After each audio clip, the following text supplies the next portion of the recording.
മറ്റൊരു ദുശീലമാണ് പുകവലി. ഒരു പരസ്യമുണ്ട് പുകവലിക്കെതിരെ. പുകവലി ആരോഗ്യത്തിന് ഹാനികരം, ശ്വാസകോശം പോഞ്ചു പോലെയാണ്. ഏത് ഉറക്കത്തിൽ ചോദിച്ചാലും പുകവലി എന്ന് പറഞ്ഞാൽ ആരോഗ്യത്തിന് ഹാനികരമാണെന്ന് പറയും. ശ്വാസകോശം പോഞ്ചു പോലെയാണ്. അതിന് ആരോട് പറയുന്നതാണ്, അത് ഏതോ അത്രമേൽ നമ്മുടെ ഹൃദയസ്ഥമാണ് ആ പരസ്യം എല്ലാവരും കൊണ്ട് നടക്കുകയാണ്. അപ്പൊ ഒരു സിഗരറ്റ് വലിക്കുമ്പോൾ എത്ര പുക നമ്മുടെ ശ്വാസനാളം വഴി ശ്വാസകോശത്തിനകത്തേക്ക് പോകുന്നുണ്ട്, അതും കണ്ടിട്ടുണ്ടോ?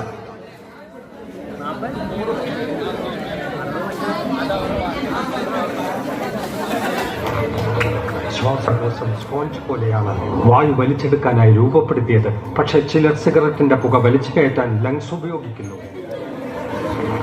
എന്തായാലും പുകവലിക്കുമ്പോൾ ശ്വാസനാളം വഴി ശ്വാസകോശത്തിനകത്തേക്ക് പുക കയറുന്നു പറയും. എല്ലാവർക്കും അറിയാം. പുകവലി ആരോഗ്യത്തിന് ഹാനികരമാണെന്ന് എല്ലാവരും പറഞ്ഞു അല്ലേ? അപ്പൊ നമുക്കതൊന്ന് കാണണം. അപ്പൊ പുകവലിക്കാൻ തയ്യാറായിട്ട് ആരെങ്കിലും 2-3 പേരും ഒന്നും ഇങ്ങോട്ട് വരിക, ഒറ്റ വലി.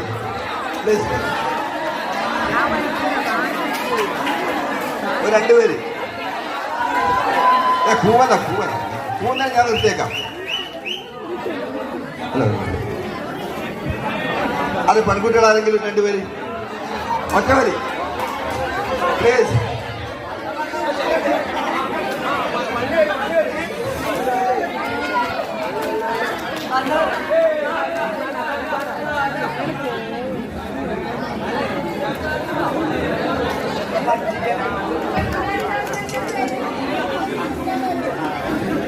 ദയവേദി ഒരു 10 മിനിറ്റ് വെള്ളം ഉണ്ടാക്കാൻ ഞാൻ നിർത്താം. നിങ്ങൾക്ക് താല്പര്യമുണ്ടെങ്കിൽ ഞാൻ നിർത്താം.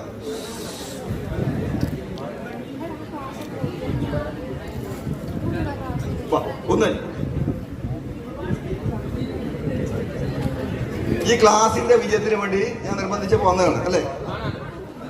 എന്താട്ടെ, സിഗരറ്റൊക്കെ ഞാൻ കൊണ്ടുവന്നിട്ടുണ്ട്. ശ്വാസകോശം സ്പോഞ്ച് പോലെയാണ് വായു വലിച്ചെടുക്കാനായി രൂപപ്പെടുത്തിയത്. പക്ഷെ ചിലർ സിഗരറ്റിന്റെ പുക വലിച്ചു കയറ്റാൻ ലങ്സ് ഉപയോഗിക്കുന്നു.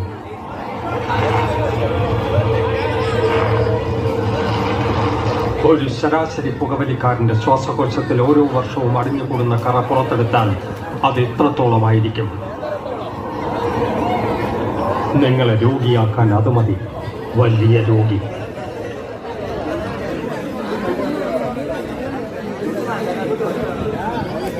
ഇവര് എത്ര പേരുണ്ട്? 2, 6 പേര് ഇവിടെ വന്നിട്ടുണ്ട് അല്ലേ? പക്ഷെ ഞാനൊരു സംശയം ചോദിക്കാൻ അവരോട്. പുകവലി ആരോഗ്യത്തിന് ഹാനികരാണെന്നും അത് ഉപയോഗിക്കരുതെന്നും എല്ലാരും പറഞ്ഞില്ലേ? പിന്നെ നിങ്ങൾ ഇങ്ങോട്ട് വന്നേ.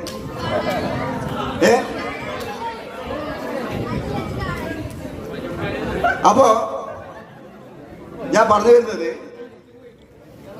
ഇങ്ങനെയാണ് നിങ്ങളും നമ്മളെ പോലുള്ളവരും ഈ കെണിച്ചെന്ന് വിടുക.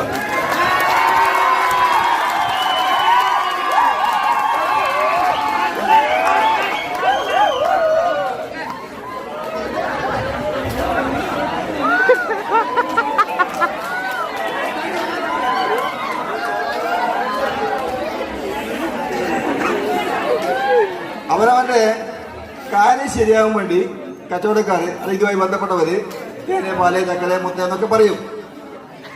കാര്യം കഴിഞ്ഞാൽ തീർന്നു. ഒരിക്കൽ ഉപയോഗിച്ചു കഴിഞ്ഞാൽ പിന്നെ ഇതിനകത്ത് രക്ഷയില്ല. അത് പ്രിയപ്പെട്ട മക്കളെ എന്ന് തന്നെ പറയാം, എന്റെ തലാണ്ട് അറിയാം. തീർച്ചയായിട്ടും മക്കളെ എന്ന് വിളിക്കാൻ യാതൊരു തെറ്റുണ്ടെന്ന് എനിക്ക് തോന്നുന്നില്ല.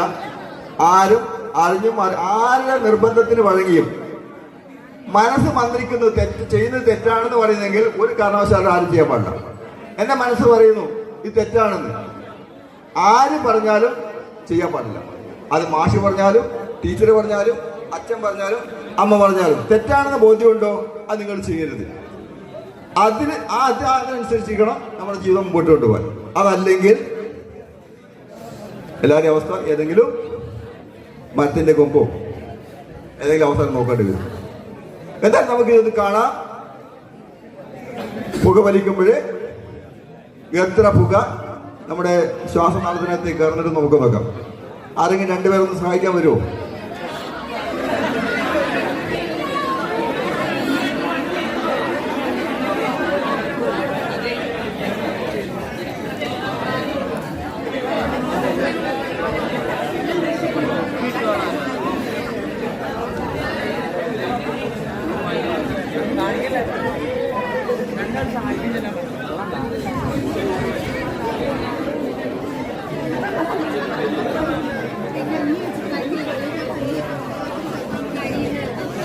ഒന്ന് ഈ ബോട്ടിൽ വെള്ളം നിറയ്ക്കാൻ സഹായിക്കാനോ? അറിയോ?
ഈ സിഗരറ്റ് എത്തിക്കാൻ നോക്കാം.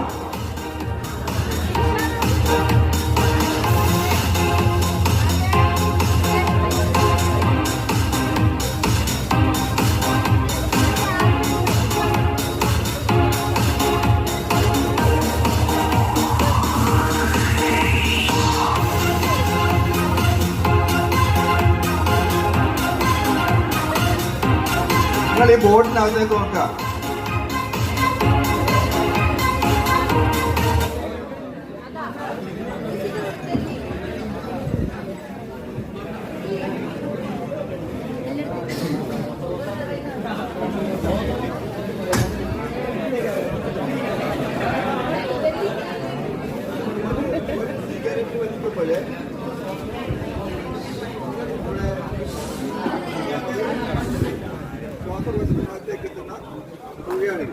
ഒറ്റ സിഗരറ്റിൻ്റെതായി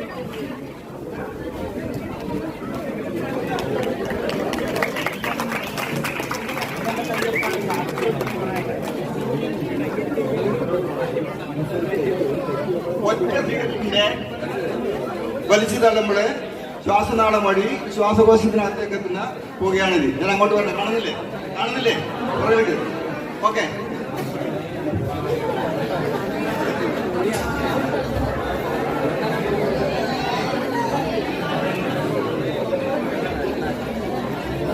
ഇത് വലിച്ചാൽ മാത്രം പോരാ, പുറത്തേക്ക് വിടുകയും ചെയ്യും അല്ലേ?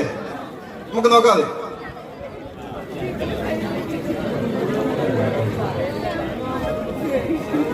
പക്ഷേ വലിയ വില കൊടുക്കേണ്ടി വന്നാൽ പുകവലിക്ക് വലിയ വില കൊടുക്കേണ്ടി വരും. പുകവലി നിങ്ങൾക്ക് ദോഷകരമാണ്. അതുപോലെ നിങ്ങളുടെ പ്രിയപ്പെട്ടവർക്കും. പുകവലിക്ക് വലിയ വില കൊടുക്കേണ്ടി വരും.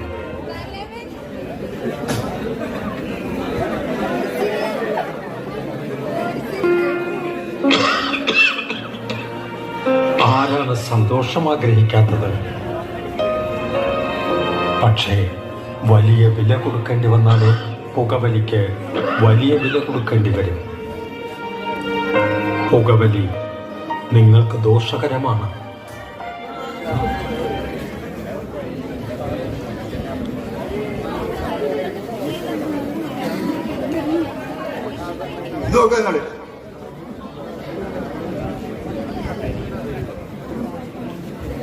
ഇത് കണ്ടില്ലേ, ഒരു സിഗരറ്റ് വലിച്ചൂതിയപ്പോഴേ സ്പോഞ്ച് പോലെയുള്ള നമ്മുടെ ശ്വാസകോശത്തിനകത്തേക്ക് എത്തിയ കരിയാണ് ഈ ഇതിനകത്ത് അടങ്ങിയ വിഷപദാർത്ഥമില്ലേ, പുകയിലയിൽ അടങ്ങിയ, എന്തായാലും പേര് അറിയില്ലേ എല്ലാവർക്കും, നിക്കോട്ടിൻ. അത് നോക്കുക നിങ്ങൾ.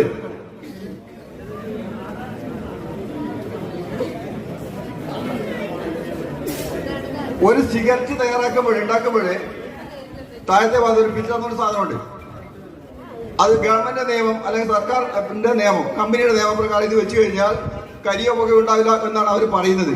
നിങ്ങൾ നോക്കുക, നിങ്ങളെ കണ്ണു മുന്നിൽ നിന്ന് ചെയ്തതാണ്. ഇത് വെച്ചുള്ള ഒരു സിഗരറ്റാണ്, ഒറ്റ സിഗരറ്റ് വെച്ച അവസ്ഥയായിരുന്നു. നോക്കുക നിങ്ങൾ.